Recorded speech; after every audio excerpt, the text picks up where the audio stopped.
Heather Locklear, the golden-haired siren whose sultry presence ignited the small screen in the sultry 90s, continues to mesmerize audiences 4 decades after her breakout role on Melrose Place, proving that some stars only shine brighter with time. At 63, Locklear made a rare and radiant appearance on the What Do You Want?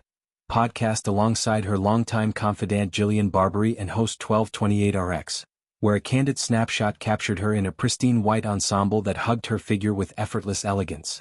The image, shared across social media, radiated an ageless allure, her blonde locks cascading in soft waves, her smile a beacon of unfiltered joy that left fans in collective awe. "Heather looks amazing," gushed one admirer, while another marveled, "You do not age, Heather," and a third simply declared her gorgeous. This glowing comeback arrives after a turbulent chapter marked by personal battles and professional pauses, but Locklear's poised return signals a woman reclaimed, her spirit as unyielding as the scheming Amanda Woodward she immortalized.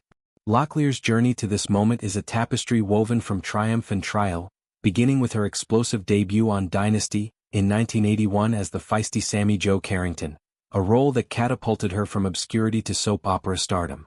But it was Melrose Place, the Fox drama that premiered in 1992, where she truly reigned.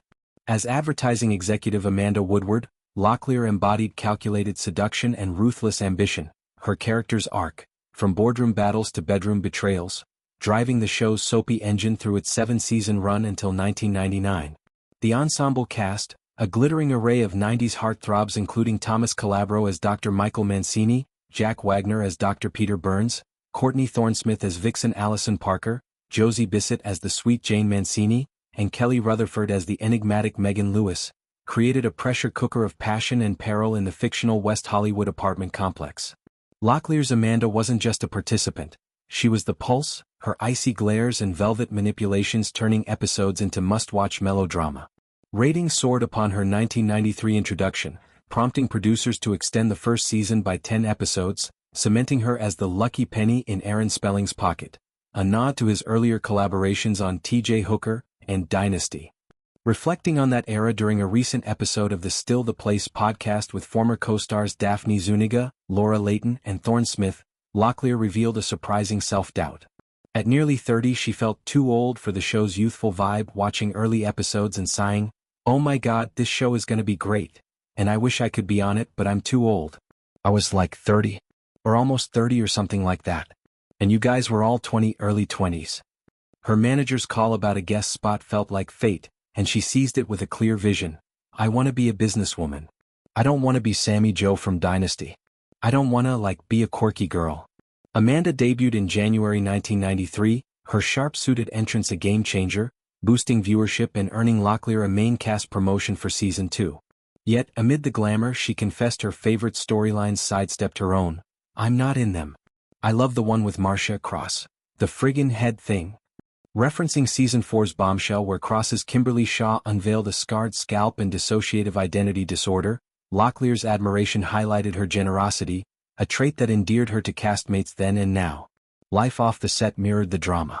Locklear's high-profile romances, marriages to Motley Crue's Tommy Lee, 1986 to 1993, and Bon Jovi's Richie Sambora, 1994 to 2007, with whom she shares daughter Ava, now 26, were tabloid fodder, blending rock and roll excess with domestic devotion. Motherhood grounded her, Ava's arrival in 2006 a joyful pivot amid career highs like Spin City and Uptown Girls. But the 2010s brought shadows. Arrests in 2018 for domestic battery and public intoxication, followed by rehab stints in 2019, amid struggles with anxiety and addiction exacerbated by industry pressures and personal losses. "It was a rough patch," she later shared in a rare interview, her voice steady but laced with hard-won wisdom. By 2021, reports painted a brighter canvas. Locklear couldn't be happier, with high school sweetheart Chris Heisser, rekindled in 2017 after decades apart. "Heather and Chris are in a really good place right now," an insider noted. "They each go out of their way to make the other feel special. She'll cook for him, he'll buy her flowers, etc." Their 1970s romance, paused by life's detours, bloomed into engagement whispers, only to pause again last year amid mutual growth. Yet, Locklear's podcast glow suggests stability's return, her white outfit a symbol of fresh starts. Fans' adulation isn't superficial, it's rooted in Locklear's authenticity. The podcast snapshot, captioned with excitement about a hacked page reboot. Hello everyone. We have a brand new podcast page. Starting fresh. Please follow this page going forward. We have a release date. We will announce the date on next post. Can't wait. Sparked a wave of nostalgia. Viewers reminisced about Amanda's iconic catfights, her power heels clicking through D&D advertising's halls, and the show's campy charm that spawned catchphrases like bitch, still echoed at reunions. Locklear's brief return to the 2009 Melrose Place revival, though short-lived, reaffirmed her draw. Her Amanda guest spots a nostalgic nod that drew 4.6 million viewers. Today at 63 she defies time's toll, subtle Botox whispers aside. Her skin luminous, figure lithe from yoga and hikes in her Ventura County haven. She's every inch a bombshell, one fan raved, echoing the era when her pin-up poise graced magazine covers from People to Playboy. This resurgence ties into a 90s revival wave. Beverly Hills 90,210 reboots, Saved by the Bell revivals, where Locklear's peers like Jason Priestley and Jenny Garth reminisce on podcasts. Her own Still the Place chat delved into the chaos. Spelling's guest star Gambit, the writer strikes that nearly derailed season 1, the offset romances that blurred fiction and fact. Locklear laughed about turning down quirkier roles, insisting on Amanda's edge. I just said, I want to be a businesswoman. That choice birthed a feminist anti-hero before the term trended. Amanda's unapologetic ambition a blueprint for 90s power women. Locklear's favorite non-Amanda arc.